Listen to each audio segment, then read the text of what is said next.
दादी नानी जो हमें कहानियाँ सुनाती थी वो आज की डेट में पूरी तरह से विलुप्त हो चुकी हैं। तो हमने ये सोचा क्यों ना कि इस तरीके की कुछ स्टोरीज़ बनाई जाएं जो कि आप खुद भी सुन के अपने बच्चों को सुना सकते हैं, नहीं तो डायरेक्टली आप हमारी ये वीडियो बच्चों को दिखाएं और उनको एंटरटेन करें। तो आइए शुरुआत करते हैं इस कहानी की जिसका शीर्षक है विजेता मेंढक।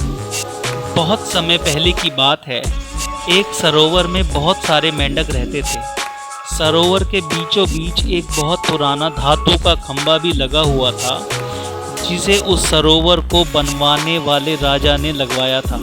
खंभा काफ़ी ऊंचा था और उसकी सतह बिल्कुल चिकनी थी। एक दिन मेंढकों के दिमाग में आया क्यों ना एक रेस करवाई जाए।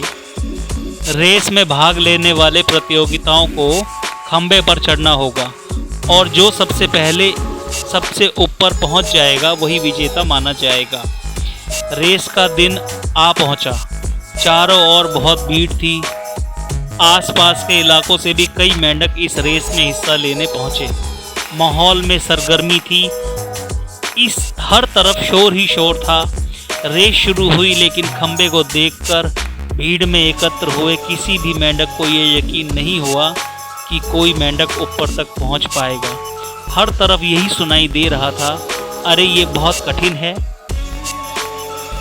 वो कभी भी ये रेस पूरी नहीं कर पाएंगे, सफलता का तो कोई सवाल ही नहीं, इतने चिकने खंभे पर चढ़ा ही नहीं जा सकता। और यही हो भी रहा था। जो भी मेंढक कोशिश कर रहा था वो थोड़ा ऊपर जाकर नीचे गिर जाता था। कई मेंढक 2-3 बार गिरने के बावजूद अपने प्रयासों में लगे हुए थे, पर भीड़ तो अभी भी चिल्ला रही थी, ये नहीं हो सकता, असंभव। और वो उत्साहित मेंढक भी ये सुन कर हताश हो गए और अपना प्रयास छोड़ दिया। लेकिन उन्हीं मेंढकों के बीच एक छोटा सा मेंढक था जो बार बार गिरने पर भी उसी जोश के साथ ऊपर चढ़ने की कोशिश कर रहा था। वो लगातार ऊपर की ओर बढ़ता रहा और अंततः वह खंभे के ऊपर पहुंच गया और इस रेस का विजेता बना। उसकी जीत पर सभी को बड़ा आश्चर्य हुआ। सभी मेंढक उसे घेर कर खड़े हो गए और पूछने लगे, तुमने ये असंभव काम कैसे कर दिखाया? भला तुम्हें अपना लक्ष्य प्राप्त करने की इतनी शक्ति कहाँ से मिली? जरा हमें भी बताओ कि तुमने ये विजय प्राप्त कैसे की। तभी पीछे से एक आवाज़ आई, अरे उससे क्या पूछते हो, वो तो बहरा है।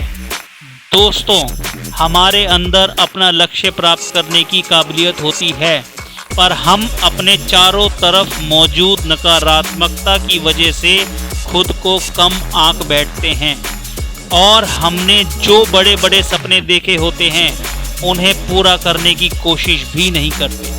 आवश्यकता इस बात की है कि हमें कमज़ोर बनाने वाली हर एक आवाज़ के प्रति बहरे और ऐसे हर एक दृश्य के प्रति अंधे हो जाने का प्रयास करना पड़ेगा और मन लगाकर कोशिश करें